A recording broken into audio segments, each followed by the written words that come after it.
Selamat sore Tribuners, jumpa lagi bersama saya Fiorena Jiretno dalam program Tribun Timur Update, edisi Jumat 8 Mei 2026. Dan tentunya beragam informasi terupdate akan kami sajikan untuk Anda, seperti di sore hari ini mengenai Air Zam-Zam yang sudah mulai didistribusikan ke Asrama Haji Sudiang. Dan untuk melengkapi informasi tersebut, kita sudah terhubung dengan rekan Renaldi dari Kota Makassar. Selamat sore rekan Renaldi.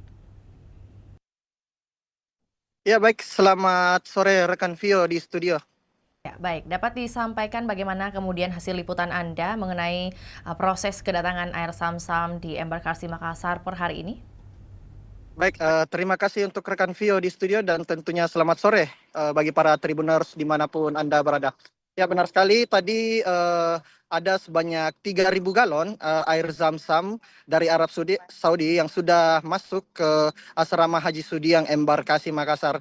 Ya, dan saat ini saya masih berada di Asrama Haji Sudiang Kota Makassar, maksud saya Embarkasi Makassar, di mana tadi paginya pihak PPIH Embarkasi Makassar itu sudah menerima sebanyak 3.000 galon air Zam-Zam yang nantinya air galon ini akan didistribusikan kepada para jemaah haji yang telah menunaikan ibadah haji di Arab Saudi nantinya.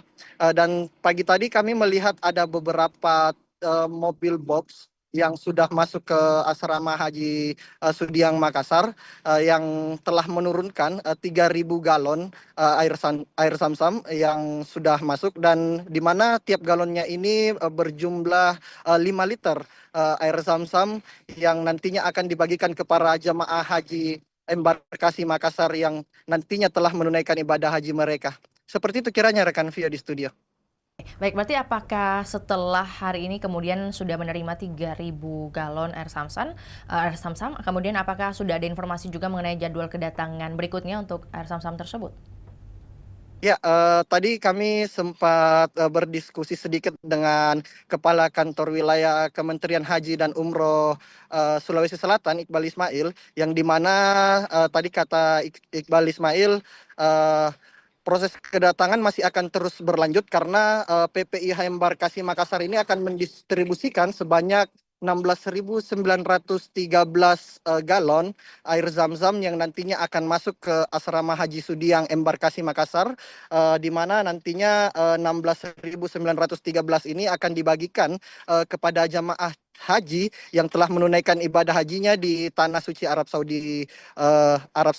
Dan di mana dapat kita ketahui bersama untuk jumlah jemaah calon haji yang dari embarkasi Makassar ini ada sebanyak 16.750 yang nantinya akan diberangkatkan hingga tanggal 21 Mei 2026 saat ini. Dan total untuk air Zam-Zam sendiri yang nantinya akan masuk berjumlah 16.913, itu sudah termasuk air Zam-Zam cadangan yang sudah yang nantinya akan didistribusikan mulai dari tanggal 9, 10, 11 dan seterusnya hingga mencukupi kebutuhan yang dibutuhkan oleh embarkasi Makassar. Seperti itu kiranya rekan Vio di studio. Oke. Ya, baik. Berarti untuk kesiapan dari pihak embarkasi sendiri dalam hal ini PPIH Makassar dalam menerima atau juga mungkin menyimpan stok air Zam-Zam tersebut seperti apa? Ya, tentunya pihak embarkasi menyimpan memiliki satu ruangan khusus yang dimana ruangan itu diisi khusus untuk air Zam-Zam, yang dimana tadi pagi kami melihat di mana galon air Zam-Zam ini terbungkus sangat rapi ya Tribuners, di mana tentunya galon ini sudah di packing rapi mulai dari plastik lalu dilapisi dengan dos tentunya, dan nantinya ini akan dikeluarkan pada saat maksud saya jemaah haji yang telah menunaikan ibadah haji mereka di tanah suci, di mana juga air galon ini nanti tidak langsung dibagikan kepada para calon jemaah, namun harus ada prosedur yang dilewati terlebih dahulu seperti memperlihatkan paspor dan sebagainya macam lainnya. Seperti itu kiranya rekan Vio. Oke, lantas mungkin terakhir untuk disampaikan untuk Tribuners ketahui berdasarkan peliputan Anda per hari ini rekan Renaldi, seperti apa kemudian kesiapan untuk pemberangkatan dari jemaah calon haji. Ini sudah kloter keberapa? Ya, untuk saat ini kami baru saja masuk ke dalam aula kedatangan atau aula Arafah Embarkasi Makassar Asrama Haji Sudiang, di mana tadi baru saja diterima kloter 25 asal Papua Barat yang sudah masuk di aula Arafah Asrama Haji Sudiang Makassar, di mana ada sebanyak 387 jamaah dari Papua Barat yang sudah tiba pada sekitar pukul 2 waktu Indonesia bagian tengah siang tadi. Tadi juga kami melihat di mana petugas PPIH Embarkasi Makassar ini sudah melayani seluruh para jemaah, yang di mana di dalam aula tersebut para jemaah diberikan layanan akomodasi seperti pemberian gelang identitas maupun living cost yang diberikan di aula Arafah. Dan nantinya rencananya untuk kloter 25 ini akan diberangkatkan pada Sabtu 9 Mei 2026 besok sekitar pukul 11.00, karena tadi kami baru menerima informasi di mana seharusnya untuk kloter 25 ini akan berangkat sekitar pukul 13.00 waktu Indonesia bagian tengah, namun dibajukan 2 jam lebih awal oleh pihak penerbangan. Jadi nantinya mereka akan berangkat sekitar pukul 11.00 waktu Indonesia bagian tengah, dan baru mereka akan dibagikan paspor oleh pihak PPIH Embarkasi Makassar. Seperti itu kiranya rekan Vio di studio. Oke, iya baik. Terima kasih atas laporannya di sore hari ini rekan Renaldi. Selamat kembali bertugas dan juga beraktivitas. Kami menunggu update terbarunya yang akan disampaikan untuk kami ketahui. Dan Tribuners, kami akan tayangkan cuplikan liputan yang telah dihimpun oleh rekan Renaldi. Berikut juga pernyataan dari Ketua PPIH Embarkasi Makassar, Iqbal Ismail, serta pernyataan dari Ketua Seksi Layanan Air Samsam Embarkasi Makassar, Abdullah. Berikut laporannya, selamat menyaksikan. Alhamdulillah kami dari Seksi Layanan Samsam hari ini tanggal 8 Mei 2026 menerima kedatangan air Samsam sejumlah 3.000 botol untuk tahap pertama, dan insya Allah selanjutnya tahap berikutnya juga 3.000 sampai mencukupi 16.913 botol. Itu sudah termasuk di dalamnya cadangan yang disiapkan oleh pihak PT Garuda. Caranya apakah masih ada air Zam-Zam yang akan masuk kembali ke asrama di Sudiang setelah masuknya 3.000 ini? Ya, insya Allah seperti saya jelaskan tadi bahwa air Samsam masuk hari ini, tahap pertama itu 3.000, insya Allah besok tanggal 9 juga masuk tahap kedua sebanyak 3.000, selanjutnya tanggal 10 3.000, tahap ke-11 3.000, dan sampai mencukupi total 16.913 botol. Oh ya, jadi alhamdulillah tadi pagi air Zam-Zam telah tiba di Asrama Haji Embarkasi Makassar sebanyak 3.000. Untuk diperuntukkan oleh jemaah haji nanti pada saat balik ke tanah air, untuk akan diberikan ke jemaah sebanyak 5 liter per jemaah atau 1 galon. Nah, kami harapkan untuk memudahkan pendistribusian ke jemaah haji, semua petugas daerah ya, agar segera mengambil air Zam-Zamnya di asrama haji dengan syarat membawa surat tugas dan jumlah jemaah masing-masing daerah. Jadi jemaah di sana tidak perlu lagi untuk repot-repot membawa air Zam-Zam ke... Iya, nggak perlu. Makanya dari awal pada saat manasik kami sudah sampaikan ke jemaah agar tidak usahlah isi air Zam-Zam di kopornya, karena pasti di ekstray, masuk ekstray pasti dibongkar kopornya. Ya, kami harap kepada jemaah haji ya, tolong sekali ya, agar jangan memasukkan air Zam-Zam baik di kopor kabin maupun kopor bagasi, atau kopor besar maupun kopor kecil, karena pasti didapat oleh tim bandara melalui ekstray. Semua yang ada di kopor sekecil apapun pasti kelihatan, apalagi air Zam-Zam. Untuk itu kami himbau, kami harapkan jangan sekali-sekali memasukkan air Zam-Zam di kopor, karena kami sudah siapkan di sini. Pemerintah telah menyiapkan di asrama haji.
Download Tribun X sekarang, menghadirkan lokal